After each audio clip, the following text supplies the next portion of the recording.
U.S. a whole.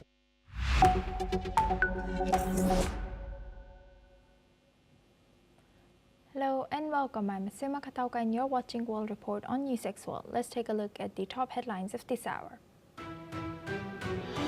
President Donald Trump has announced that all airspace above and around Venezuela is closed in its entirety following a US FAA warning of a potentially hazardous situation amid heightened military activity.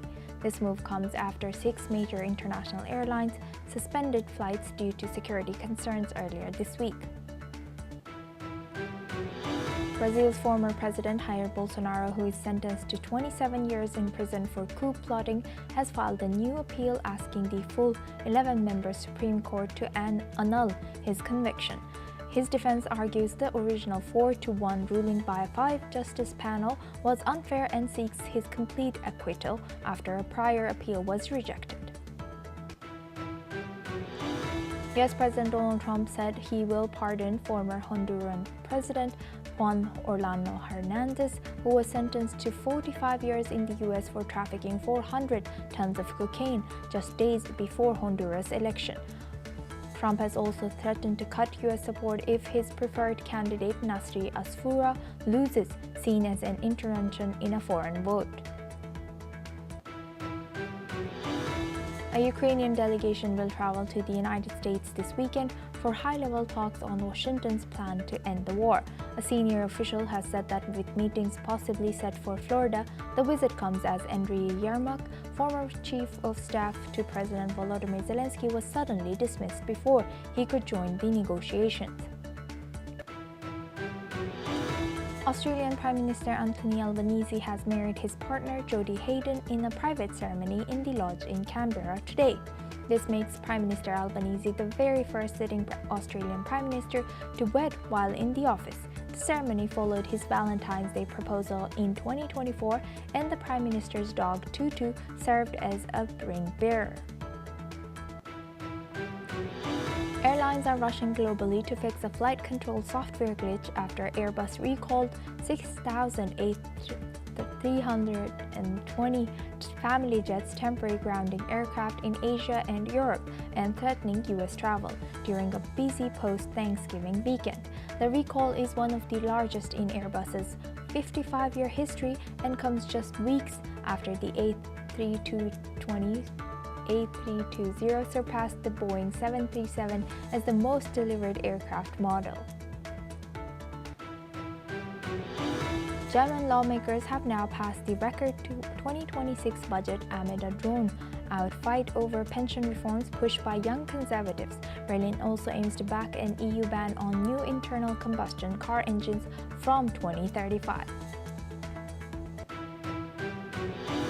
French prosecutors has confirmed a 39-year-old man with 6 prior convictions that has been charged in France as the 4th suspect in the heist of France's crown jewels from the Rue Louvre. With his arrest and charges of gang robbery up to 15 years and criminal conspiracy of up to 10 years, authorities now believe all members of the heist team are in custody. Now for this news, we start from Ukraine and Russia. Kyiv authorities say the capital water supply has been fully restored after power was returned to the city's main utility. Kyiv water pressure across all districts is now back to normal following overnight Russian strikes that temporarily knocked several pumping stations offline. The attacks were part of a massive Russian barrage that has left 3 people dead, nearly 30 injured, and more than 600,000 households without power across Ukraine. Kyiv officials described widespread damage after a night of intense explosions targeting the capital's energy grid. Ukraine's military has reported intercepting 577 of 632 missiles and drones launched at Kyiv, one of the largest single-night assaults of the war.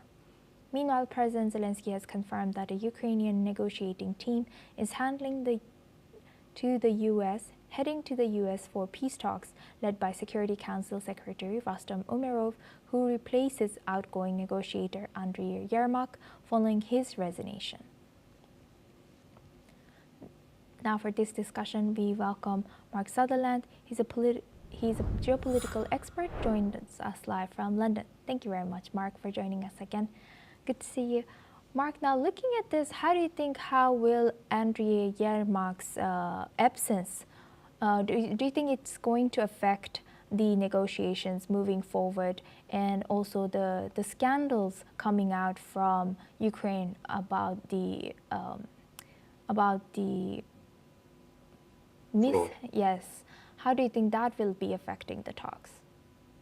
Asima, hi. Good to be with you. All of this, I think, is in the mix. I mean, this gentleman that's just been dismissed or stood down, film producer background, has been right by Zelensky's side for a number of years. The main thing is we wish to see these talks come together. There are a lot of factors going on behind closed doors, and some of those are nefarious because it suits some people, and it might be shocking for me to say this, to keep this war going. And I, like you, like many others, we wish to see this stop. Now, the man who Yamak has just stepped down. He has been part of this negotiation team. There he is, trying to set that up, be part of this, and now is not going to be there. Does this make Zelensky vulnerable? We're going to wait and see. And after yet another Russian onslaught, or whether, whatever we're reading, if we say that these figures are right, of 596 drones towards Kyiv and beyond and around. The Ukrainians say that they've shot many of those down, or 558, depending on what we're reading and where we're getting our news from.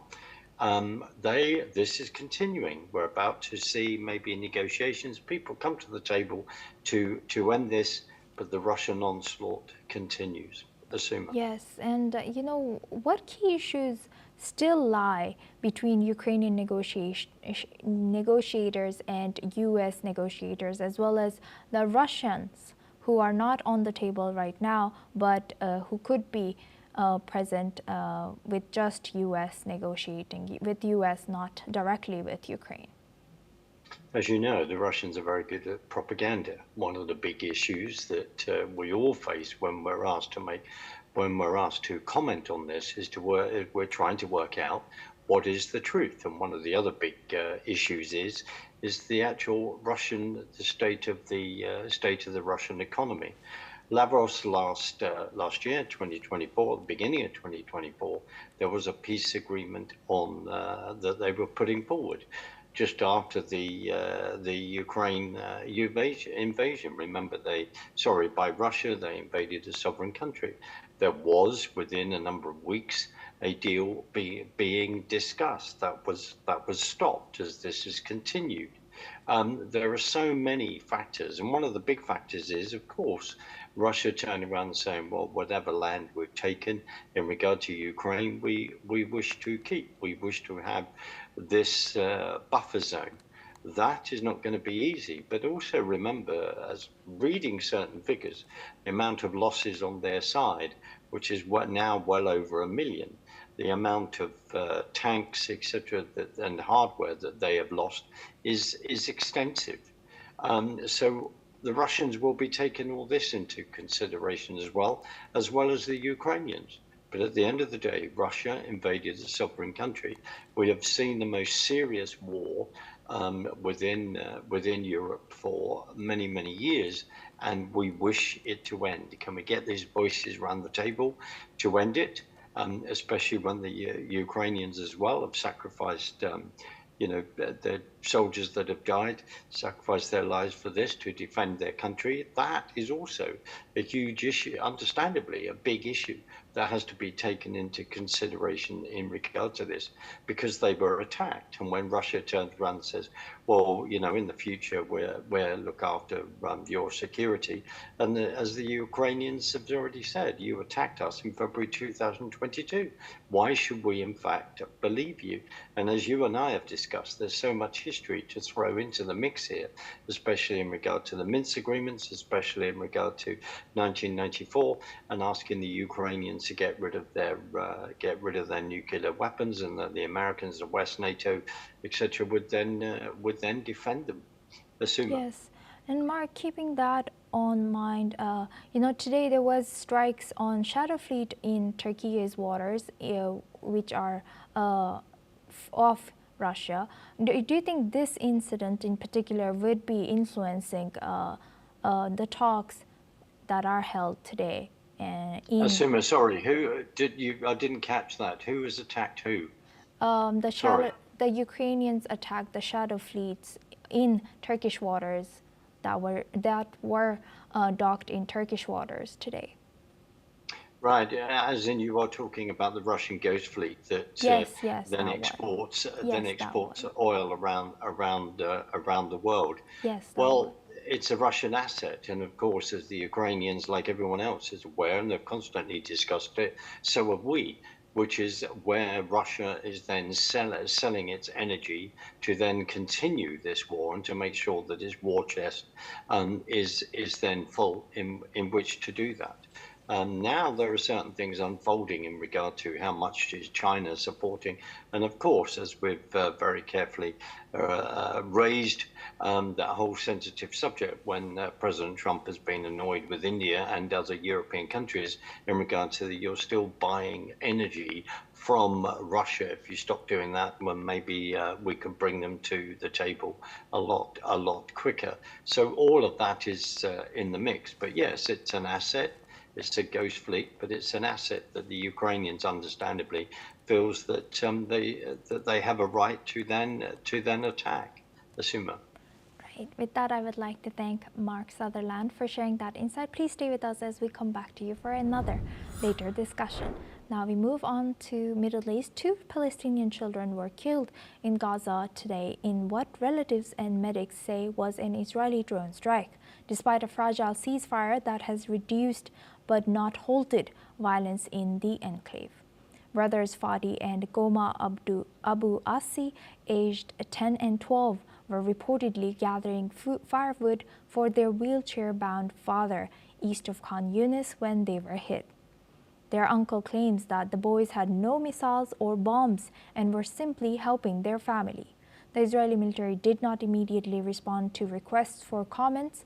Gazan health officials say at least 354 Palestinians have been killed since the ceasefire took effect on October 10th, while Israeli reports 3 soldiers were killed in the same period. Now for this discussion, we welcome Ali Mohammed Abushbak. He's a Middle East Affairs researcher, joins us live from Cairo. Thank you very much, Ali, for joining us again. Good to see you. Ali, what more can you tell us about how is this ceasefire holding on, and how is this increasing deaths among Palestinian children or even people who are unarmed? How is this going to be, who is to be held accountable for this kind of attacks on civilians? Thank you, Suma, for having me. The thing is, since 10th of October, while Hamas and Israel reached to the agreement and for ceasefire after the mediating between from Donald Trump, more than 350 civilians have been killed, among of them 130 children from these casualties, and more than 54 women and more than 14 of older civilians. Human rights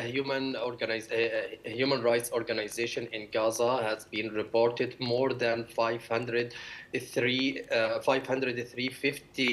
Israelis violation, against the ceasefire and the peace plan since around 47 days of the ceasefire and plan.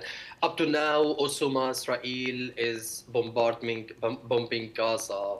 Since now Israel is bombing Al-Brej neighborhood in South Gaza. Yesterday night it was Beit Lahia neighborhood in North Gaza. Khan Younis, Israel airplane and also artillery sheer bombing Khan Younis, Rafah in South Gaza, also Ash-Shuja'iyya neighborhood and the Tufah neighborhood in the east of Gaza City, still under the Israelis' bombardment up to now. So all of these kind of violation among of the international community, who doesn't give any kind of attention or any care about the casualties of civilians in Gaza. I guess the responsible is not only Israel, because Israel always acting over the international community, over the international law, doesn't give any kind of attention or any care of the the fundamental of the international law, always acting above of this kind of rule and under the protection or under the precaution of Israel has a right to self-defense itself. So this kind of propaganda and this kind of chanting or slogan that Israel usually use it to attack the human rights and attack civilians and unarmed, always being blamed, and the silence of international community used to mediating between Israel and Palestinian during this war. So the thing is, Hamas delay to hand over some captive, death body of captive. The international community lambast Hamas behavior, and the international media focus and criticizing Hamas, why Hamas delay in hand over this captive. But today we have seen more than 350 civilians have been killed. No one lambasting, no one criticized the Israelis, no one give the Palestinians a violation for their life or, give any attention for the Palestinians' life. This is the duality of the international community, and this is the responsible of the world. See that the victimhood under the attack, seeing the vulnerable civilians being killed and slaughtered in front of the media, and executed like what we have seen yesterday in West Bank. Israel failed executed civilians in West Bank, Yes. disarmed, without any kind of the announcing, without any kind of condemnation. That's make Israel to attack and show its brutal face against the civilians in Gaza. While if Hamas resist or take up, revenge against Israel, the all international media and the international community lambasting Hamas and criticizing Hamas. This is the duality, and this is what we are witnessing, the hypocritic of the international community. I'm not blaming Hamas, I'm not blaming Israel, but the world also, it's committed to this crime against the civilians in Gaza, especially we are talking about children, women, whose vulnerable section and sector in the community, in Palestinian community, desperate civilians. Today, UNICEF have been reported more than 8,000 children, they are suffering from malnutrition in this harsh winter in Gaza. Yes, No one give, it's like a talk to the hand. No one give any care, or there is no air to hear the Palestinian. Osama. Yes, Ali. Thank you for shedding light on the people who are voiceless in Gaza. Always great having you on air. Thank you very much, Ali Muhammad Abushbak, for joining us as Middle East researcher from Cairo. Now we stay on this topic. The Israeli military says that it has killed 3 Palestinians who crossed the yellow line in the southern Gaza Strip in 2 separate incidents earlier today. The line marks the boundary set after the IDF's withdrawal from parts of the area in Khan Younis. Troops from the Kfir Brigade identified 2 individuals crossing the line and engaging in what the army called suspicious activity. The IDF says the pair moved towards forces in a way that posed an immediate threat, prompting an Israeli Air Force strike that killed them. Palestinian reports earlier claimed the victims were young children. In a second incident near Rafah, Nahal Brigade troops identified what the military described as a terror operative who crossed the line and approached soldiers. The army says the individual was shot and killed to remove the threat. Now we move on to Asia. Hong Kong police have said that the death toll from Wednesday's massive high-rise fire has risen to 128 people, and authorities warned that number could be climbing up in the coming weeks. Officials report that the count of those unaccounted for has been revised down to 150 after families confirmed they had reconnected with some individuals initially listed as missing. Hundreds of officers deployed across the charred apartment blocks have not located any additional victims, but they did manage to rescue 3 cats and a turtle from the debris. The blaze has erupted on Wednesday afternoon, rapidly sweeping through 7 of the complex's 8 32-story towers, which were covered in bamboo scaffolding, green mesh, and layers of foam insulation as part of ongoing renovation work. Let's listen in. So as of 3 p.m. today, we got 128 deceased persons confirmed case. We expected that when our DVIU officers entered other buildings, the number of death toll may be on the rise. Regarding the missing person report, as I have reported earlier, we have tried our best to call back some of the identified persons and also their relatives. And when we call back some of the informants, they actually have been in contact with their relatives or missing friends already. But for some of the cases, the informants only provided very limited or insufficient information. For example, they can just provide a nickname, or they just guess maybe their friend may be living there. So some of this information is really insufficient for us to proceed. But we are still reconnecting with this informant and try to get. Now now we move on to Europe. Germany's far-right Alternative for Germany party, the AfD, held its youth congress in the city of Gießen. Though the event began more than 2 hours late after anti-AfD protesters blocked access to the venue, addressing members once the gathering finally got underway. Party leader Alice Weidel wished participants all the best of luck. Let's listen in. Ich wünsche euch ein gutes Händchen. Ich habe gelesen, dass ihr euch als Kaderschmiede seht. Und das ist genau richtig so. Ihr seid die nächste Generation für unsere Partei. Ihr seid die nächste Generation nach mir, nach Tino Kropalla, nach den Alten hier vorne, die dieses Land führen. Meanwhile, in Gießen's city center, protesters marched through the streets as police formed protective lines around a separate meeting to launch the AfD's new youth wing. Demonstrators voiced concerns about extremism and rising radicalization. The AfD became Germany's main opposition party after winning more than 20% in the February election, and is now establishing a new youth organization after dissolving the previous one over extremism concerns. Let's listen into what the protesters have shared. Was bedeutet, es sind dieselben Leute und sie haben alle Kontakt zu menschenverachtenden Gruppierungen gegen Menschen, die nicht so sind, wie sie sich vorstellen, für Remigration, für das Wegschicken von allem, was nicht deutsch ist. Furchtbar. Weil es nicht wieder passieren darf, dass eine neue Hitlerjugend, die es für mich ist, die AfD, Gründung, dass wir das gerade mit unserer deutschen Geschichte dürfen wir das nicht zulassen, dass sich eine solche Vereinigung hier breit macht. Und deswegen ist es wichtig, dass man Solidarität zeigt und dass man Widerstand zeigt. Now for this discussion, we welcome back Mr. Mark Sutherland. He's a geopolitical expert, joins us live from London. Thank you very much, Mark, for staying with us.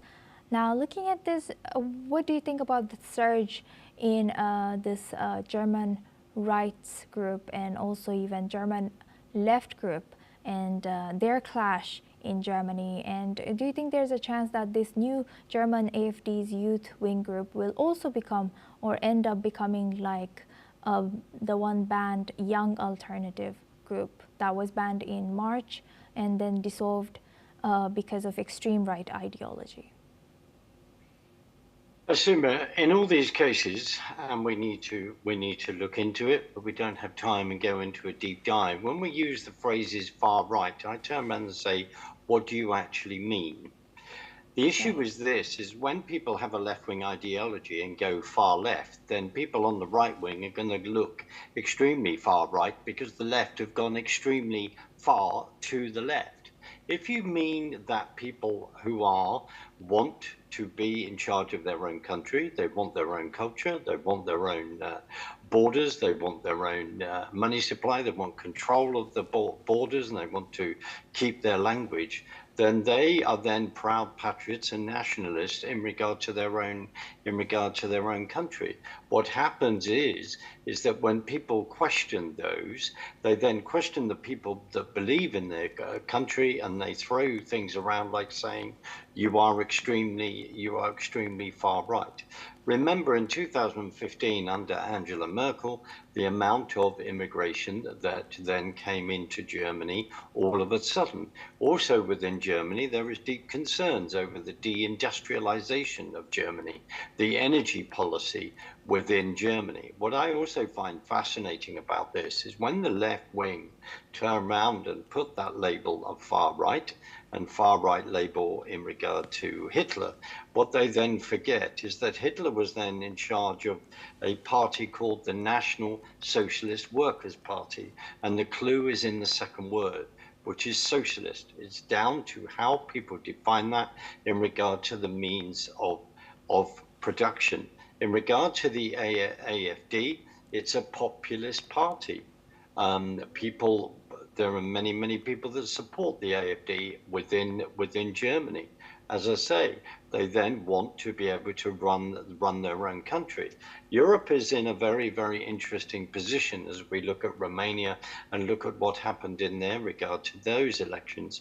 And within the European elite, that in my humble opinion want to turn it into one big tyrannical control grid, via including controlling the internet, including people's money supply and the views that they have, then this is why the people who do not believe in the collectivist mindset are then rather concerned about that.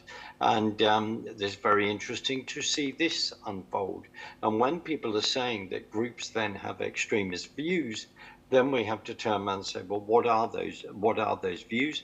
And we have to examine them. At this time, sadly, I can't, my German is not up to what it should be, so I can't see what's being said.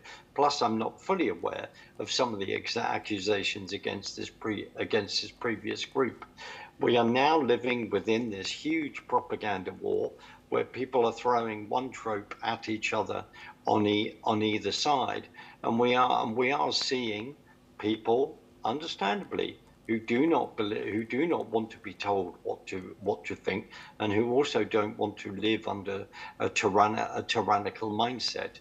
And that is coming, especially when we look at what's happening in the UK in regard to digital IDs, which is something that I'm sure that many European countries salivate, as they would then want to roll that out across Europe and beyond as much as they can. Assume. Yes, Mark, thank you very much for clearing that about the right wing and left wing.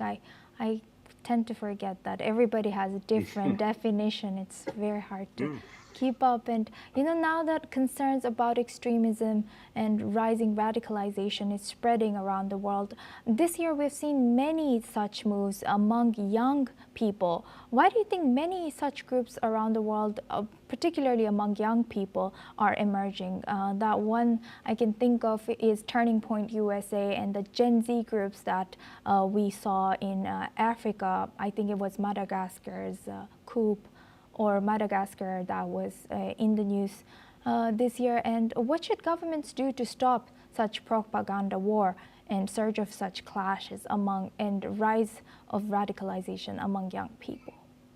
Well, the other thing is that governments have to ask themselves how much they're actually stoking that what they deemed as radicalization. They need to define that. You raised Turning Point USA. Turning Point USA has two departments: has a faith department, has a political department.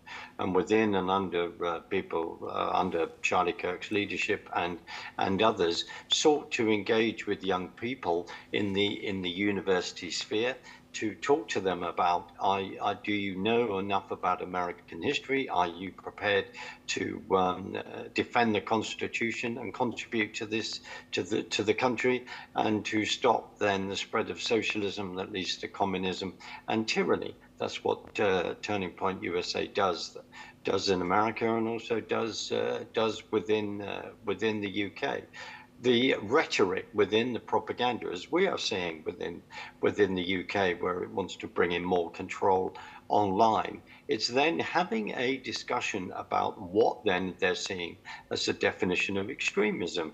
A lot of young people are seeing house prices go up, costs go up, and they're just thinking they cannot afford to buy their own home. And they are also, via inflation and the state of the economies, and it can be avoided, are just seeing prices go up and up and up. And they are then seeing the generations above, like their parents, who were very fortunate to be able to afford houses. They're then concerned about that as well. And also, when people, as happened over here last year within the UK Parliament, where Rishi Sunak and then Keir Starmer come out and define the far right, and I would turn around and say within the UK are still waiting for a definition of that, as I would then say around the world. And people need to think about the rhetoric and the words that they use, because words are extremely powerful. And just quickly, by ending this, one of the other reasons why the various governments would like to stoke, and they do at times, certain extremism, is because when they're within their own definition, there's an outbreak of that, then it means that they can clamp down on that and put the certain controls that they would like to put in place to then control populations. And that is also my concern. Yes. The other thing is when people believe in democracy, to some, they may see that as a contrary. Just quickly, is when you've actually voted for something, and then whoever comes into power ignores that, and then brings in the policies that you did not even vote for or ask for. Then they wonder why they are then stoking people who are then very fed up with that kind of thing that's going on, where governments actually totally ignore the requests of the populace that live within their country's borders. 100%. Yes, thank you for shedding light on the background of the frustration that's part of why young people are headed to what they are attracted to. Thank you very much. With that, I would like to thank Mark Sutherland for joining us and sharing that insight from London. Now we move on. Pope Leo and Ecumenical Patriarch Bartholomew have signed a joint declaration in Istanbul following a doxology service. The declaration has condemned global violence and called for civil and political leaders to work towards peace. Both church leaders have expressed deep concerns over the ongoing bloody conflicts around the world and denounced the use of religion to justify violence. In his welcoming remarks, Bartholomew, the spiritual leader of the world's 260 million Orthodox Christians, urged leaders to not only reflect on history, but also to look forward and work together for a peaceful future. This marks an important moment in Pope Leo's papacy, as he continues to make his first diplomatic steps since his election in May.